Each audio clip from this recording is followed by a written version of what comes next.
It's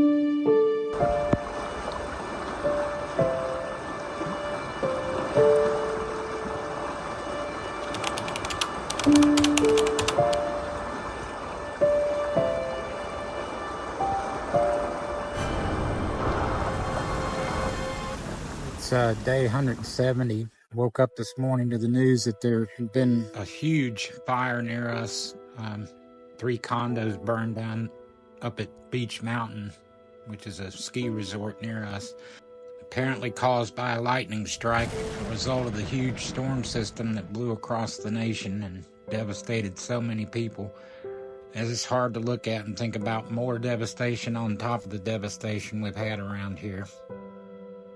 At least 3 of the condos are gone and several cars gone. So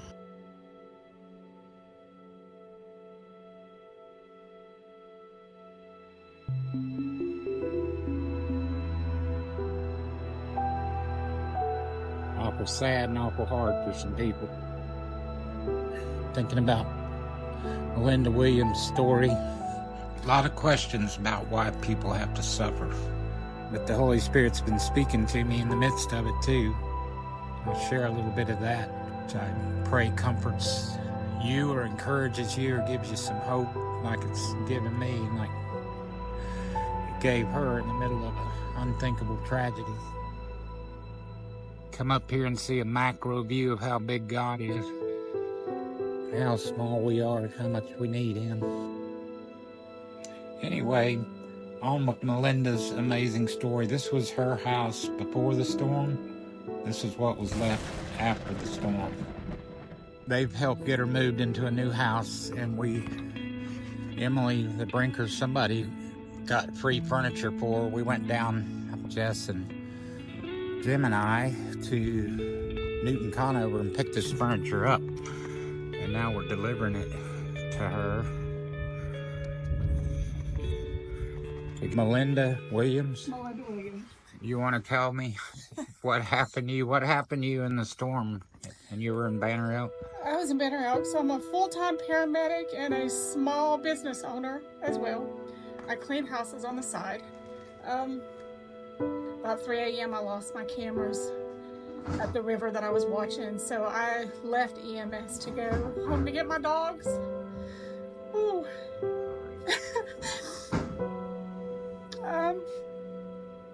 Within 45 minutes or less, I wasn't able to get back across my bridge. And I didn't have anywhere else to go, so I just kind of stayed at home with my dogs. Very nervous, so there was no way for me to leave during the middle of the night. I had left my only flashlight at EMS. The wind got really strong and came across the top of the house, and it sounded like the house was being just shaken like a cereal box. And at that point in time, I knew that I wasn't going to make it. I had been communicating with my niece on the other side of the river that was watching me be surrounded by the water and nowhere to go. And I sent her a text message and I told her, Heidi, I'm not going to make it through this. I'm going to need you to tell the rest of the family that I love them and I'm okay. And I called my daughter, which lives in New Jersey, and I didn't get her, and I don't know if I'm thankful that I didn't get her or that I was able to leave a voicemail, but all I could think was to tell her that I love her. I'm not going to make it, but here's my insurance information.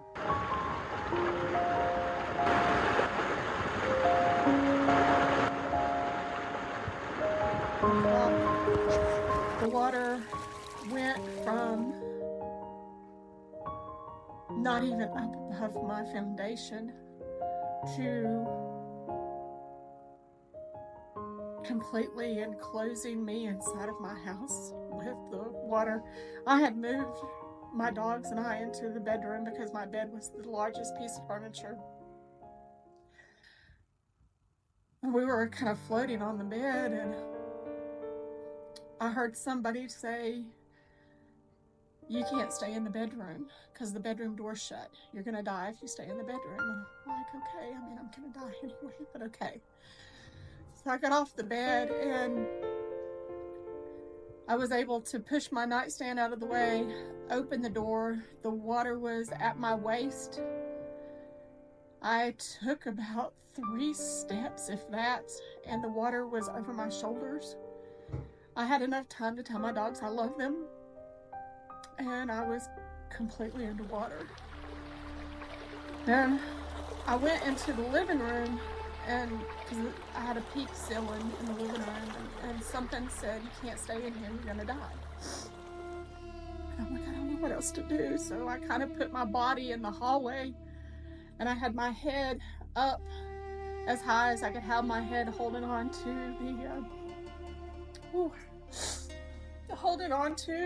the door jamb. And I took one really good breath, thought that I had enough time to take another breath, but it was nothing but water. And I could feel that part of my house was no longer attached to the foundation, but part of it was, and I could hear, I guess it was the trees, or I don't know what, just hitting the house, and I'm completely underwater, and something hit the house so hard and it knocked the house, and I could feel the house moving, and I'm completely underwater inside of the house, and I'm like, okay,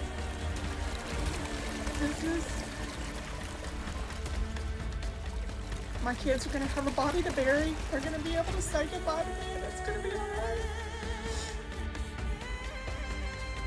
And then all of a sudden was the loudest explosion. Just this horrendous explosion. I'm in the middle of the river. I was in sheer panic because that water was raging. It was so angry. And I'm trying to figure out where my house is at. How did I get in the water? Because I'm like, okay, the house is ruptured, but where is it at? Because now it's gonna take me out and it's gonna kill me, and I don't have anything to grab a hold of because I'm in the middle of the river. And then you ask yourself, or I ask myself, is God good? Where's God in the midst of all this suffering and tragedy? I'm standing on my little back deck here. I come out at night and I sit on that deck right there. Then I look up at the sky and I see all the stars, and I see the Big Dipper right there every night at a certain time, every night, unless it's cloudy.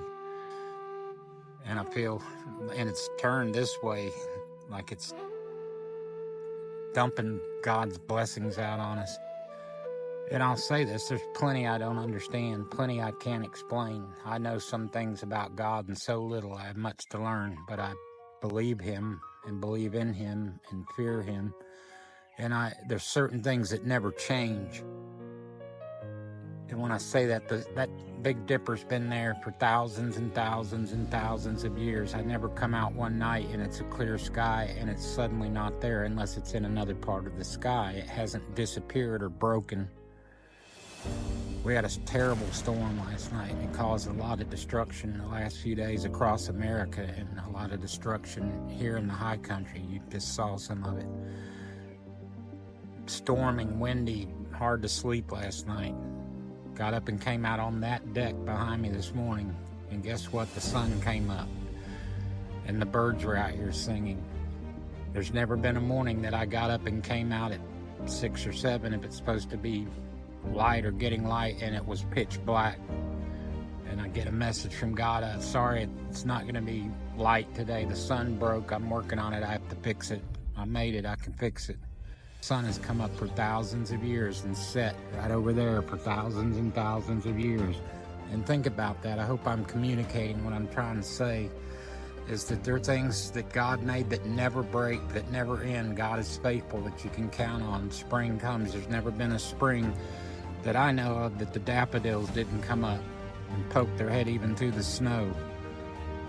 Everything man makes breaks, relationships break, vehicles break, houses burn down. There's certain things that God instituted, created, and made that never break. And they've worked for thousands and thousands and thousands of years. So is God good? What's that line from Aslan, from Narnia, The Witch, the Lion, and Wardrobe? Is he good? Yes. Is he safe? No. Anyway, God is good, and there's hope, and hope springs eternal.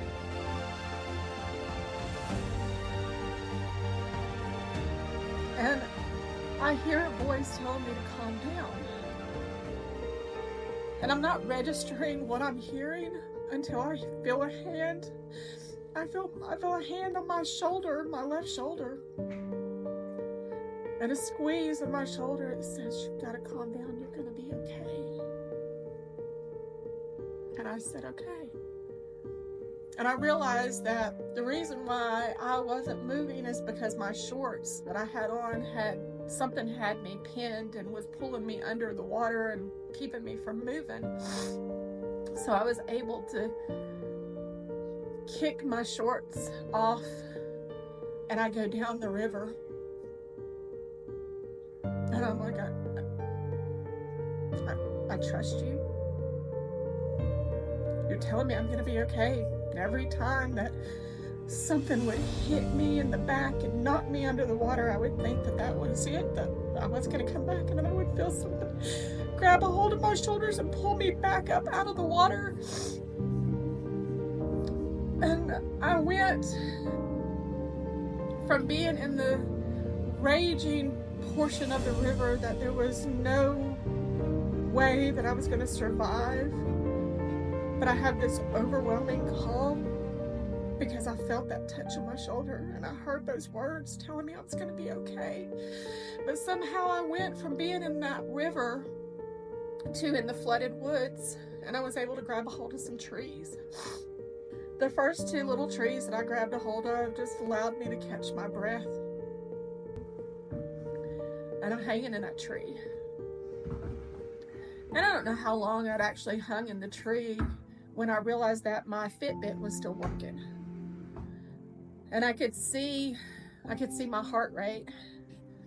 And it gave me time to look at my hands, and I had this horrendous cut on my right hand in between my index finger, and I'm like,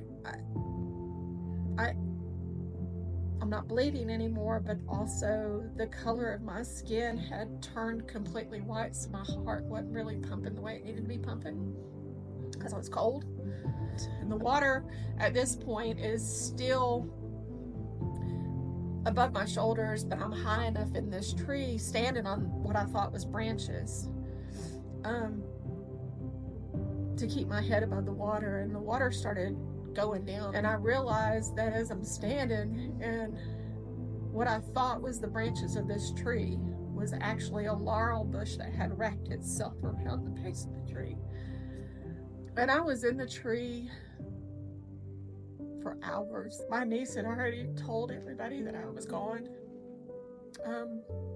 They all saw that my house wasn't there anymore.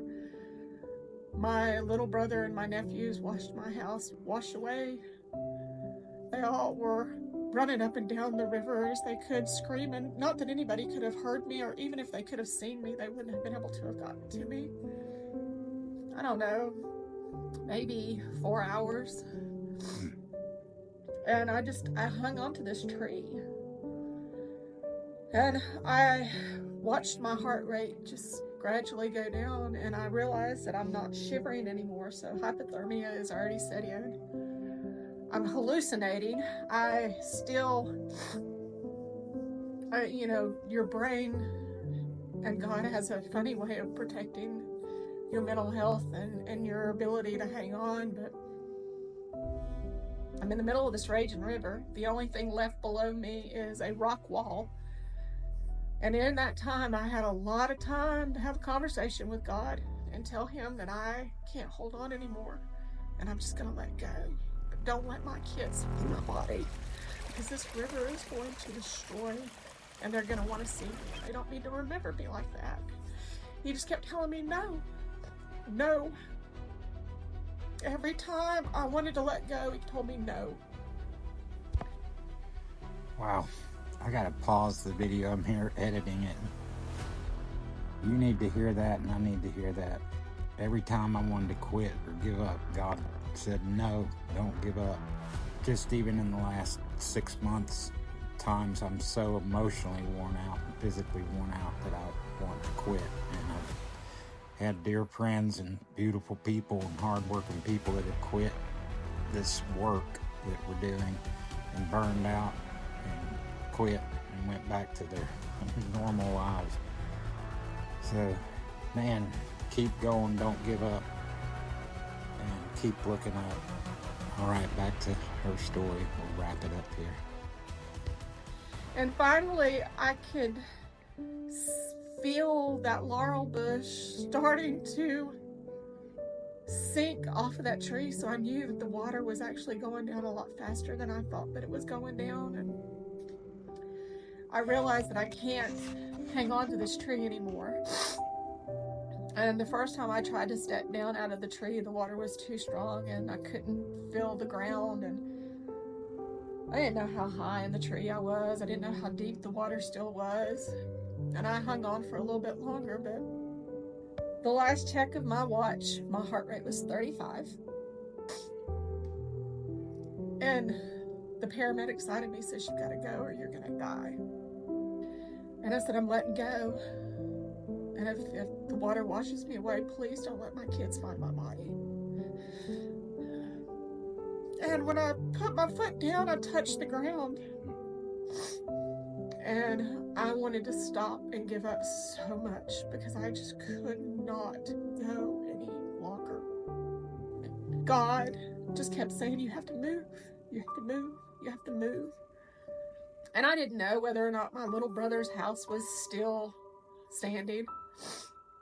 Wasn't real sure exactly how far down the river I had been washed, but I knew the direction I needed to go. I tried walking a straight line along with the water, but the mud and the water was still too deep, so I had to kind of climb up the side of the mountain before I could go back to the direction that I needed to go. And I finally made it to my brother's house, and it was still there. I didn't know if they were still there or if they had left. And I knocked on the door and nobody answered. And I'm like, okay. And I knocked one last time and I'm like, I can't take another step. This is where I'm gonna die because I cannot move anymore. And at that point, my nephew opened up the door. They got me inside, got the wet clothes I had left on off of me, and I was able to get warm, and there was no way to let anybody know that I was alive. You know, the phone services were down, and so we stayed inside for a little bit, I don't know, a few hours, and I got warm, and then we started, I was like, I can't stay in here anymore, we have to go, I've got to go see if my goats are still alive. We were walking, and that's when my niece saw us.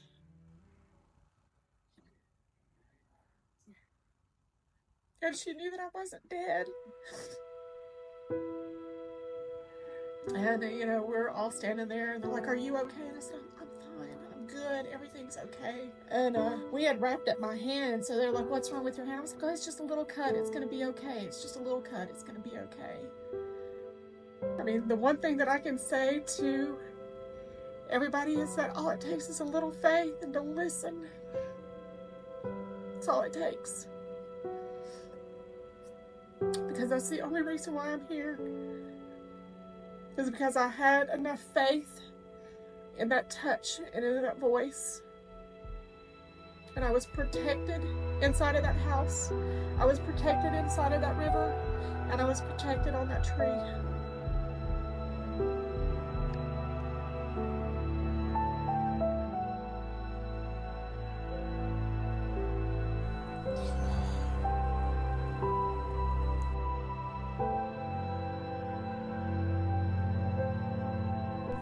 Wow.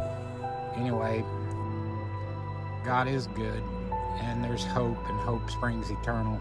I hope something that you've seen or heard today gives you hope in the midst. And it's a great mix. Everybody that's watching this has had suffering and hurt in your life, myself included. Lots of suffering and hurt and pain. I've had such miracles and blessing and good. So I choose to have faith. I choose to believe. And that's what keeps me going. Love you. Thanks for listening. Hannah, look. What is that? These are called Daffodils. Yeah. You know what that means? Yeah. It means spring is coming. Yeah.